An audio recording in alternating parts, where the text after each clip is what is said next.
Hey guys, so welcome. This is Catherine with Little Bits of Heaven Homestead, and today I am joining you from my back bedroom because homesteading can happen anywhere. And this is one of those weird videos. I'm a little shaky here, sorry. I'm going to set you here. So today I am talking mealworm management, and I happen to keep my mealworms in my back bedroom. And so you guys are kind of getting a full tour of my house. I've been in my dining room, living room, kitchen. You caught me in my closet the other day. Hey Karen, welcome. So today I'm in this used to be my daughter's bedroom. She is now a sophomore in college, and she's a little annoyed that I have put worms in her bedroom. But this is where I've chose to keep them. Rose from Wholesome Roots, she also raises mealworms, and she keeps hers out. I think she set on either her front porch or out in her barn. And so they are exposed to swings in temperatures. I might move mine at some point, but for right now, the back bedroom is working, and I wanted to show you my system. So I did show you my mealworm setup before, and I do need to make some more tweaks to it. Hey, Life in the UP, welcome. So I have, and I'm gonna have to flip you around, or maybe I can just do this. So maybe that'll work. So this is my system. It's a 3-drawer system. So these two here, I have the actual worms in them. And then the top drawer here, even though the sun is kind of blinding it, this is where I keep the actual beetles. They're called darkling beetles. And what I did was I cut out the bottom of this, and I've got to make some adjustments to this. This is the drawer I struggle with. Initially I hot glued. What I did was I cut out the bottom, and then I attached screening. So I cut up an old screen from a window that was kind of busted up and repurposed it. I initially hot glued it. The glue did not stick well. And then I tried Gorilla Tape. Gorilla Tape did not stick well. And so when I did my last video on the mealworms, I was connecting the screen here with a used electrical tape. I was hoping that that would be a little more adhesive, and it's not. So I have a friend who's going to come and help me, and he's got epoxy, and we're going to try that. But what the purpose of the screen material does is the darkling beetles, they tend to be cannibalistic. So they will eat their eggs, they'll eat the mealworms, and then they'll eat, and I'll show you the, I think it's the pupa stage. They look like little aliens. So, but you can keep them all together. In fact, I had a big aquarium that I was raising them all in, and I kept wondering where all my mealworms were going. I had lots of beetles, but I didn't have a lot of worms. And so the more research I did, the more I was leaning towards this system here with the 3 drawers. And that way, what they do is the darkling beetles, they kind of burrow down. And because my screen system isn't really working well, I'm losing a lot of my bedding material. But they bed down in here, and then they lay their eggs, and the eggs drop through. And so I alternate this drawer and that drawer every couple weeks. So what I'm going to do is I'm going to flip you around here in a second. But here, let's see. I always forget how to do this. Here we go. Oh, okay. So what I've got in here, these are the pupa right there. Or yeah. And they look like little aliens. And this is their most vulnerable stage right there. And if they are in with actual beetles, the beetles will eat those, and they are unable to get away. So the bedding is wheat bran or wheat germ. I think it's wheat germ. And then I put oats in here, and that's what they eat. And then they need some sort of moisture source. And look at this. How cool is that? That just excites me for some weird reason. This is my favorite time of the week, and I spend weird amounts of time sitting back here watching worms. So, okay, flipping you. So here, the worms go through several stages. You can see this little teeny tiny worm right there. So that's an itty bitty mealworm. And then they get to where, let's see if I can find one. This would be about the size here that you would feed to chickens. And that's why I raise them, as they're a protein source for my birds.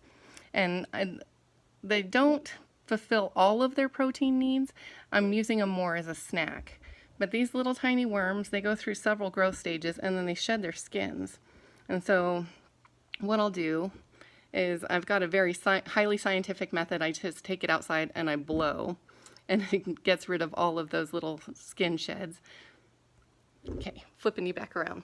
So they go through several stages where they shed their skin and then they become full-grown worms, and then they change into that little alien-looking creature thing. And at that point, I collect them and put them in here.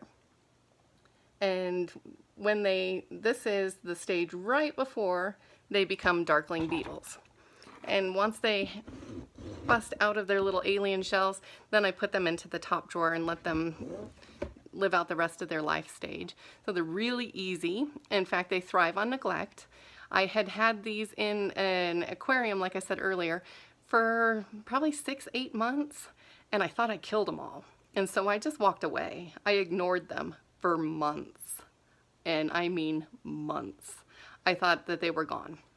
And so then one day I walked by and I noticed activity, and I got really excited. So then I went to researching, and then I made this 3-drawer system, and they're just absolutely thriving in here. So they don't require a lot of maintenance other than kind of picking through, looking for those little alien looking things. I don't do a whole lot for them. About once a week, maybe every other week, I'll provide them some sort of moisture source, and that's what the potatoes are. And they don't necessarily eat the potatoes for food. It is their source of moisture. You want to avoid things that'll mold. I live in such an arid climate that mold isn't necessarily an issue, but it can be for some of you. So things like potatoes, apples, carrots are really good. I'll occasionally throw in bananas. All of my animals, in fact, everything on the homestead goes bananas for bananas. So John Kramer says, do chickens like to eat the worms? Yes, they love them. And you can, in fact, buy freeze-dried, or I don't know if they're freeze-dried. They might just be dehydrated mealworms at any livestock store. I found that raising them is really economical. You can buy the worms themselves, I think, on Amazon even. So Life in the UP says, this is fascinating. My daughter feeds mealworms to her turtle. Yes, my daughter, in fact, that's how I started with this, was she had those red ear slider turtles, and she was buying bags of mealworms, and it adds up. It's kind of funny how all of these things you think are kind of crazy until you're actually feeding them, and then you see the value in raising them. Super easy to raise. I would definitely recommend looking into it for anybody who has reptiles. The woman that I bought them from, I found somebody local who was selling mealworms, and I was like thrilled. I'm a weirdo that gets excited over random stuff, and I was like super excited about these mealworms. And so she had turtles and I think lizards, I'm not positive, but reptiles love them, chickens love them. My daughter, like I said, all sorts of animals that would absolutely love if you yourself was raising mealworms. It's super easy. Like I said, you just provide them some sort of medium to grow in. I chose wheat germ. You can use, I think, cornmeal.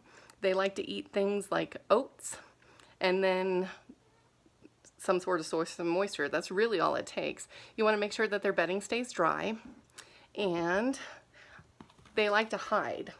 So they, just like any beetle or worm, they like to be someplace dark. So I provide pieces of cardboard. I took this out to just make it so that you guys could see, but I'm going to put this back in on top of the potatoes.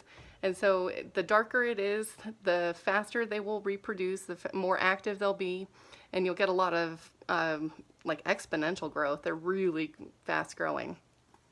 So they like to eat things like paper. So I do have pieces of paper in there with them. And aside from that, they're really hands-off. Occasionally I'll sift through and get some worms and go out and feed the chickens, and they just think that I'm bringing them some sort of like Christmas treat. So that's really all there is to it. But I thought that that was, I don't know why. I'm going to show you guys this again because it's just so fun. Look at that. Isn't that fun? Oh, I am so weird. That excites me. I'll spend hours in here watching worms for some weird reason. So homesteading, it doesn't necessarily have to be big scale. You could do this on your own to feed, like I said, any sort of reptile. It doesn't necessarily have to be that you have a flock outside, but it's one way to be a little more self-sufficient. It's a great source of protein for whatever animal it is you're feeding. Super easy and oddly satisfying. So I thought I would just share this with you because I'm a weirdo and it excites me, so I was hoping it would excite you too. So Kicking It with Karen says, maybe not fun, but cool. I think it's very cool. I don't know why. So that's really all I had for you guys today. So if you guys wouldn't mind, if you could like this video, and if you haven't already subscribed to my channel, I would appreciate it if you do. And feel free to share it. I appreciate any shares. I'm not sure if Julie's going live on Dirt Patch Heaven on Facebook tomorrow. I know she's feeling not so great. And so I might be doing a live show tomorrow on Dirt Patch Heaven on Facebook. So John says, save money on feed for the chickens. Absolutely.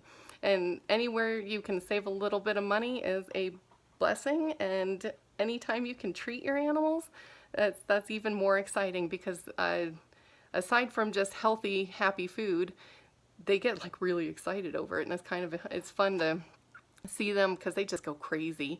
So Karen says, love your videos. Thank you so much. I'm always excited to see you guys. I love this live format because I get to interact with you.